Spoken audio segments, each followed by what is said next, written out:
Bismillahirrahmanirrahim. Assalamualaikum warahmatullahi wabarakatuh. Dua kes COVID-19 sedang berada dalam kategori 5 iaitu mereka yang memerlukan rawatan di unit rawatan intensif ICU. Sementara 3 kes berada dalam kategori 4 iaitu mereka yang memerlukan bantuan oksigen dan di bawah pemantauan rapi. Kementerian Kesihatan memaklumkan jumlah keseluruhan pemberian vaksin dos pertama bagi kanak-kanak berumur 5 hingga 11 tahun ialah 84.5% dan 70.5% bagi dos kedua. Dalam pada itu, liputan bagi rakyat dan penduduk negara ini yang telah mendapatkan 3 dos vaksin adalah 72.1%.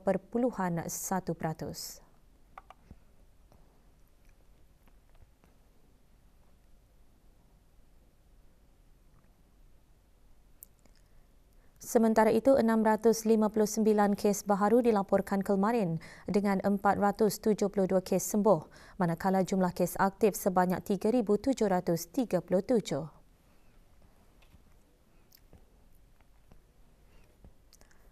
Penduduk Kampung Junjungan dan sekitarnya bakal mempunyai sebuah bangunan masjid baharu yang dijangka siap pembinaannya pada bulan Mei tahun hadapan. Sehubungan itu, diadakan majlis mendirikan tiang masjid baharu di kampung berkenaan yang disempurnakan oleh Yang Berhormat Pihin Udana Khatib Dato' Paduka Seri Setia Ustaz Haji Awang Badarudin bin Pengarah Dato' Paduka Haji Awang Osman, Menteri Hal Ehwal Ugama selaku Yang di-Pertua Majlis Ugama Islam Brunei MUIB dan Yang Berhormat Dato' Paduka Awang Haji Muhammad Juanda bin Haji Abdul Rashid, Menteri Pembangunan. Bangunan masjid baru itu nanti boleh menampung 1,624 jemaah dengan pembinaannya menggunakan tabung dana bagi pembinaan Masjid Negara Brunei Darussalam berjumlah 4.9 juta ringgit.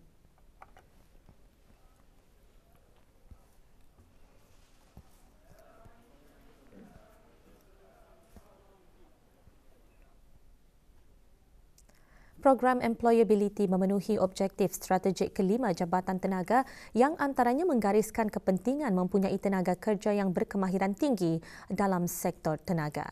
Menerusi perantisan industri, ia diharap dapat menutupi jurang bekalan dan permintaan pekerjaan yang tidak sepadan dalam industri. Awang Haji Azhar bin Haji Yahya, Setiausaha Tetap Jabatan Tenaga di Jabatan Perdana Menteri, menggariskan perkara tersebut semasa majlis penandatanganan pelatih dalam perkhidmatan pengambilan kedua program perantisan under Employability Brunei LNG Social Investment Flagship. Hadir Yang Berhormat Datuk Seri Paduka Awang Haji Ahmadin bin Haji Abdul Rahman, Menteri Hal Ehwal Dalam Negeri. Bagi pengambilan kedua, 9 pelatih dalam perkhidmatan terpilih untuk mengikuti latihan di pertubuhan latihan berdaftar selama 3 bulan diikuti oleh latihan dalam perkhidmatan selama 4 bulan. Majlis penandatanganan diadakan sempena Minggu Tenaga, Persidangan dan Pameran Pertengahan Tahun MYCE 2022.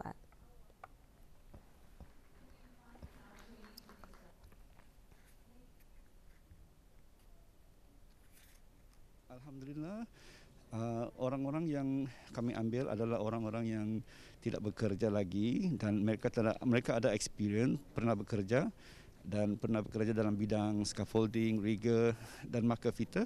But this time aku kena hantar untuk jadi ambil course marker. So kira aku belajar benda barulah as a marker fitter. Pengalaman tu apa yang aku dah tahu, jadi tahulah apa yang aku belajar di sana. Orang banyak yang mengajar aku yang barang barulah. Wakil-wakil daripada 20 syarikat dalam sektor tenaga dan pembinaan yang mengambil bahagian dalam program perantisan kompetensi kesihatan, keselamatan dan alam sekitar masing-masing menerima sijil penganugerahan semasa pelancaran program berkenaan. Majlis diadakan di Pusat Persidangan Antarabangsa Brakas. Penyampaian sijil kepada wakil-wakil syarikat disempurnakan Datuk Seri Paduka Awang Haji Mat Satejo bin Sokiau, Timbalan Menteri Jabatan Tenaga di Jabatan Perdana Menteri. Acara adalah anjuran bersama Sekretariat Majlis Perancangan dan Pekerjaan Tenaga Manusia, Jabatan Perdana Menteri dan Jawatankuasa Pandu Industri Tenaga Manusia.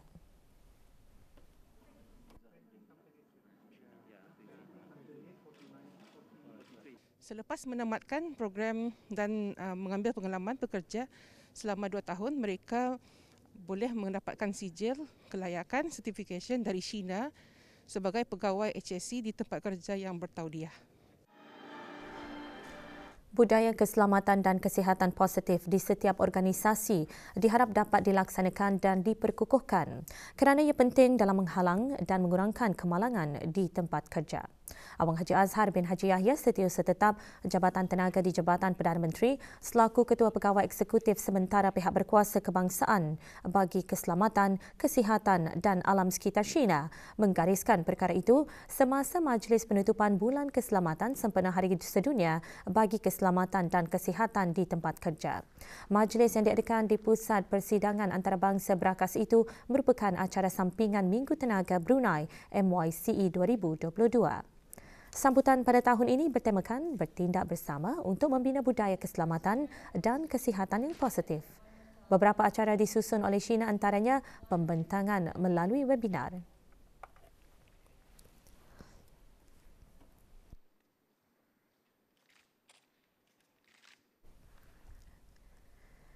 Semua agensi industri dan individu digalakkan untuk memainkan peranan masing-masing dalam menjadikan negara ini tempat yang selamat untuk bekerja dan tinggal dalam mencapai matlamat Wawasan Negara 2035 iaitu kesihatan dan keselamatan bertaraf dunia. Menurut Ketua Bahagian Pematuhan dan Antarabangsa China, pendekatan seluruh negara dalam pematuhan budaya untuk semua secara keseluruhannya gambaran penyiasatan, tindak balas kawal selia serta perkongsian statistik insiden. Kan data-data tu di translate into information maklumat bagi pembelajaran yang boleh digunakan untuk memperbaiki lagi cara-cara ketani mengamalkan aktiviti-aktiviti kesihatan dan keselamatan di tempat kerja. Dua buah loji janakuasa iaitu Stesen Janakuasa Bukit Panggal dan Stesen Janakuasa Brakas serta Pusat Kawalan Negara menjadi tumpuan lawatan selama 3 hari bersempena Minggu Tenaga bagi Persidangan dan Pameran Pertengahan Tahun Brunei MYCE 2022. Lawatan yang dikendalikan oleh Otoriti Elektrik Negara Brunei Darussalam melibatkan lebih 60 pelajar Politeknik Brunei adalah sebahagian dari inisiatif untuk meningkatkan kesedaran mengenai teknologi penjanaan kuasa yang sedia ada di negara ini. Di Stesen Janakuasa Bukit Panggal yang dikendalikan oleh Jabatan Perkhidmatan Elektrik, para pelawat diberi penerangan mengenai sejarah stesen Janakuasa tersebut yang mula membekalkan tenaga elektrik pada tahun 2008 dengan kebolehan untuk menjana kuasa elektrik berkapasiti 116 megawatt. Para pelawat juga diperkenalkan kepada teknologi combined cycle yang digunakan oleh stesen Janakuasa tersebut.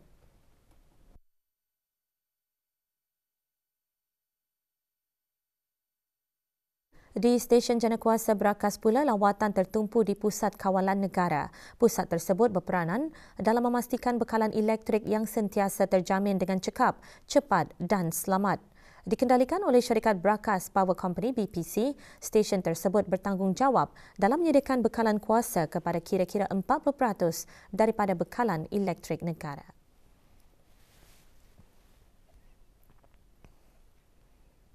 Setiap lapisan masyarakat perlu memainkan peranan masing-masing melalui pendekatan seluruh negara bagi memelihara ekosistem marin. Di samping itu, kesedaran global mengenai manfaat yang diperolehi daripada lautan terutamanya dalam sektor perikanan dan pelancongan juga harus dipertingkatkan. Berucap semasa sambutan Hari Lautan Sedunia 2022, Dayang Hajah Tutiyati binti Haji Abdul Wahab, Setiausaha Tetap Kementerian Sumber-Sumber Utama dan Pelancongan juga menekankan tindakan bersepadu di peringkat kebangsaan, serantau dan antarabangsa perlu dilaksanakan bagi menjaga kesejahteraan lautan. Hari Lautan Sedunia disambut pada setiap 8 Jun dengan tahun ini mengetengahkan tema pemeliharaan tindakan bersama bagi memelihara lautan.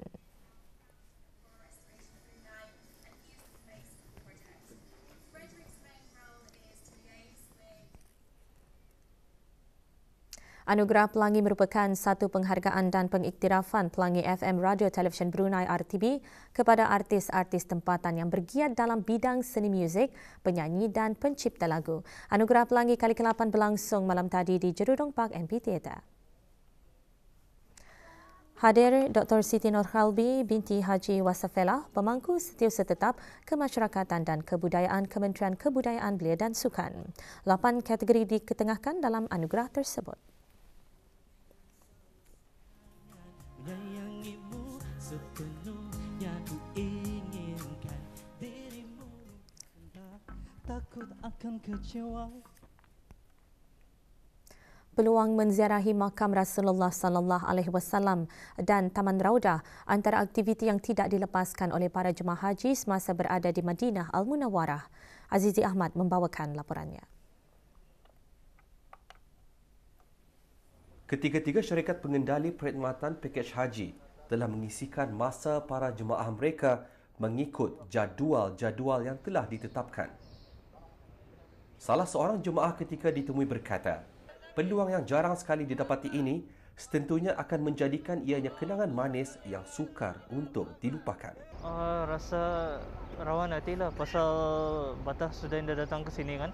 Ini pun masih merasa itulah rawan hati kerinduan itu kena beri rezeki, kena izinkan oleh Allah kami datang sini untuk menziarahi baginda Rasulullah sallallahu alaihi wasallam.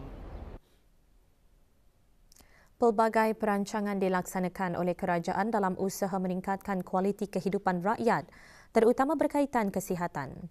Ini kerana peranan kesihatan sangat penting bagi pembangunan sosial dan ekonomi rakyat. Peranan kesihatan itu dibincangkan semasa program Menyuluh Sejarah Brunei kali keempat, diadakan secara maya dengan disertai oleh lebih 90 orang. 2 kertas kerja dibentangkan semasa program tersebut. Kertas kerja bertajuk Sejarah Rancangan Kemajuan Negara dari tahun 1953 hingga 2020. Tumpuan Kajian Perkhidmatan Kesihatan dan Penyakit Kronik dibentangkan oleh Dayang Kuno Rafidah binti Pengiran Muhammad Syamri, Ketua Kumpulan Comquest Sendirian Berhad. Sementara Dayang Mardia binti Ramli, Pegawai Sejarah di Pusat Sejarah Brunei, membentangkan kertas kerjanya bertajuk Bahan Rujukan Kesihatan dalam koleksi Pusat Pengkajian Borneo Pen Borneo. Program dianjurkan oleh Pusat Sejarah Brunei melalui bahagian Pusat Pengkajian Borneo Pen Borneo dengan kerjasama Persatuan Sejarah Brunei Persebar pada tahun 2021.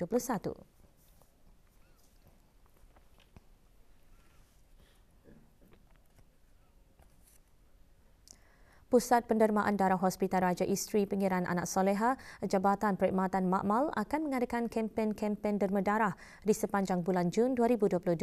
Kempen diadakan bersempena Hari Penderma Darah Sedunia 2022.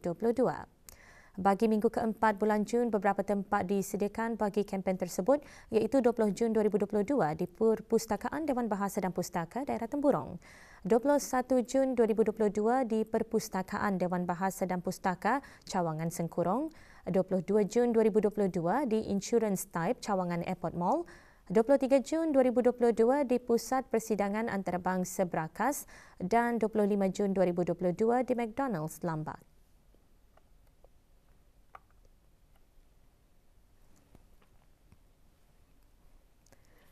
Sementara itu, Tabung Darah Hospital Pengiran Isteri Hajah Mariam Temburong juga akan mengadakan kempen derma darah pada 25 Jun 2022 di Bilik Persidangan Hospital Pengiran Isteri Hajah Mariam Temburong.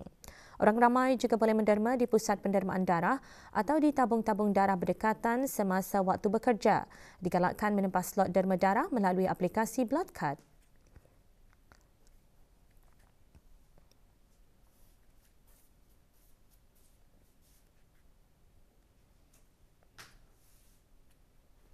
Untuk maklumat lanjut, hubungi Pusat Pendermaan Darah atau email kepada bloodbank@moh.gov.bn dan ikut Pusat Pendermaan Darah di Instagram dan Facebook @bloodbank.repas.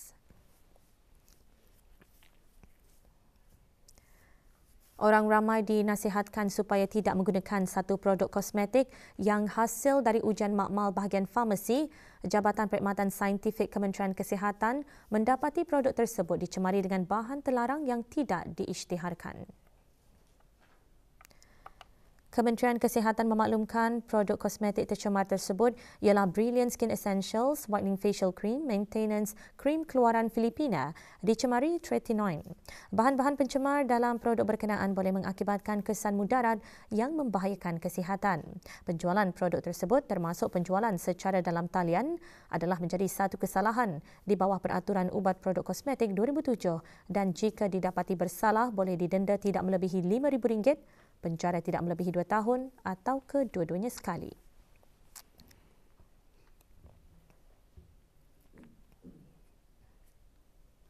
Antarabangsa. Penduduk di London berdepan dengan suhu cuaca panas melampau sehingga mencecah 34 darjah Celsius, diikuti ibu negeri Britain yang mengalami cuaca yang lebih panas berbanding Athens atau Rome.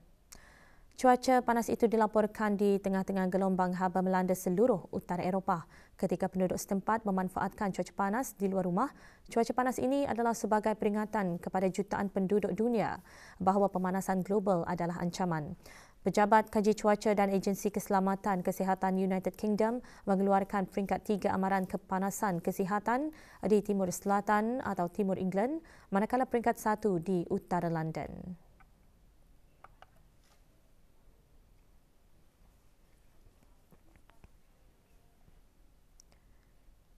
Semua operasi penerbangan dibatalkan di lapangan terbang antarabangsa Sylhet Osmani selepas air banjir memasuki landasan pesawat. Situasi banjir di wilayah Sylhet sangat diambil berat akibat dimasuki air dari hulu sungai dan hujan lebat sejak beberapa hari lalu. Semua penerbangan ditangguhkan sehingga Isnin ini. Sumber setempat mengatakan operasi penerbangan di lapangan terbang itu diteruskan kemarin akan tetapi landasan pesawat ditenggelami air. Ketika situasi banjir di Sylhet semakin memburuk, tentera telah ditempatkan bagi operasi menyelamat dan bantuan.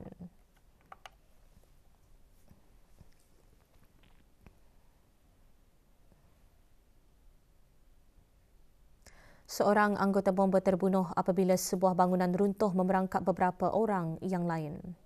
Timbalan Pesuruhjaya Bomba Philadelphia, Craig Murphy berkata, kejadian berlaku ketika pasukan berkenaan mengawal dan memadam kebakaran bangunan terbabit yang melibatkan 2 lagi anggota bomba terperangkap dalam runtuhan itu.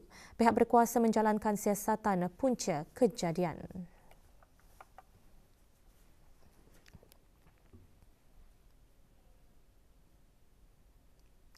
Penduduk Mexico City mencipta rekod dunia Guinness baharu selepas mengambil bahagian dalam kelas tinju dengan kehadiran terbesar di seluruh dunia. Lebih 14,000 orang menyertai acara yang berlangsung di dataran Zocalo di bandar itu. Moskow adalah bandar terakhir yang memecahkan rekod pada 2017 apabila 3,000 orang hadir untuk acara itu. Antara yang menyertai acara anjuran Kerajaan Mexico City dan Majlis Tinju Dunia itu ialah juara tinju seperti Mariana Juarez, Ana Maria Torres dan David Picasso.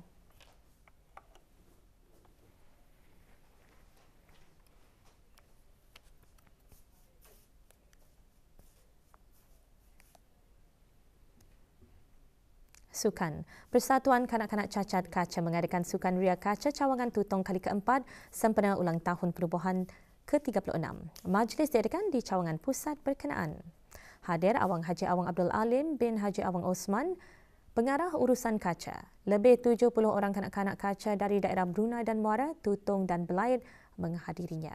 Aktiviti antara lain sebagai pembangunan positif bagi kanak-kanak tersebut dengan melibatkan mereka dalam pelbagai aktiviti luar.